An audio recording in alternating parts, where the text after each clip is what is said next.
Anda kembali bersama kami di Prime Time News. Pemirsa, belum bisa gaet investor asing. Presiden Joko Widodo dan jajarannya menggaet influencer untuk menjajaki tanah ibu kota Nusantara. Tidak dijelaskan berapa besaran biaya mengajak para pendengung itu. Yang jelas mereka diajak untuk melihat progres mega proyek tersebut. Mungkin 10-20 tahun lagi kita banggakan gitu. Diajakin ke IKN itu juga ada suatu kehormatan, dan nyampe di IKN kayak masuk dunia lain. Negara tidak seharusnya kemudian menghambur-hamburkan biaya hanya untuk menggiring opini berdasarkan opini influencer, dan itu besar kemungkinan bukan opini yang natural.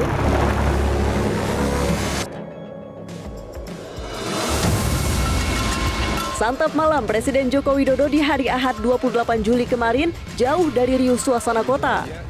Jokowi makan malam bareng para influencer saat glamping alias glamour camping di Ibu Kota Nusantara alias IKN. Sebelumnya Jokowi menjajal jalanan IKN dengan motoran bersama para artis di Jalan Tol Penajam Pasar Utara. Namun sehari setelahnya Jokowi merasa tidak nyenyak tidur. Mungkinkah karena investor tidak kunjung datang? Tadi malam saya tidur di sini. Bagaimana tuh? Nyenyak apa? Gimana? Tidurnya nyenyak dong. Nyaman, Pak? Enggak nyenyak. Saya ngomong apa adanya. Kenapa tuh Pak nyenyak? Alasannya apa? Levelnya apa ya? Gitu, Pak. Ya mungkin pertama kali aja mungkin. Masih belum.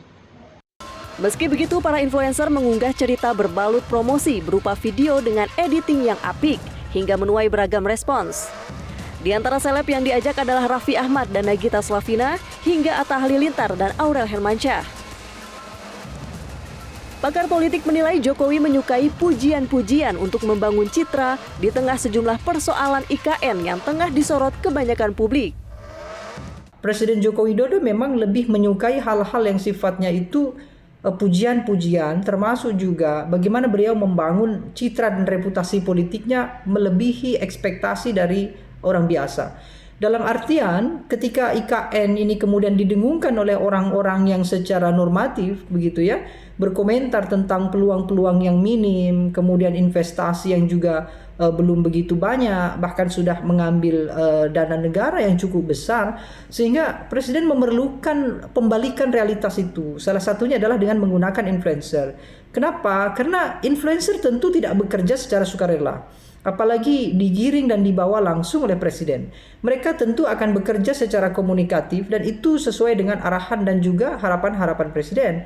Ya salah satunya saya kira adalah untuk memantik citra dan reputasi Presiden, utamanya dalam program IKN ini, menjadi program yang dianggap bagus, kemudian sesuatu hal yang memang perlu untuk dilanjutkan dan juga untuk membangun optimisme.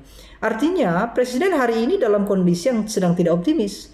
Mungkin mengalami kekhawatiran bagaimana nasib IKN ke depan ketika betul-betul tidak mendapatkan dukungan yang cukup baik dari publik maupun dari tokoh-tokoh yang terlibat, termasuk juga dengan dukungan pemerintahan ke depan. Promosi para influencer tidak lantas membuat publik percaya, di antaranya persoalan air minum di IKN yang belum juga selesai. Ada juga yang meminta para pendengung menetap di IKN.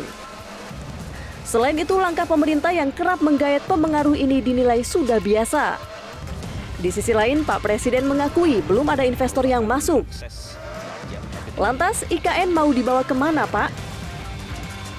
Sudah banyak komitmen, 300-an, tetapi kita memang masih menunggu regulasi yang ada di OIKN. Sekarang sudah selesai. Nah, ini baru nanti membuka yang letter of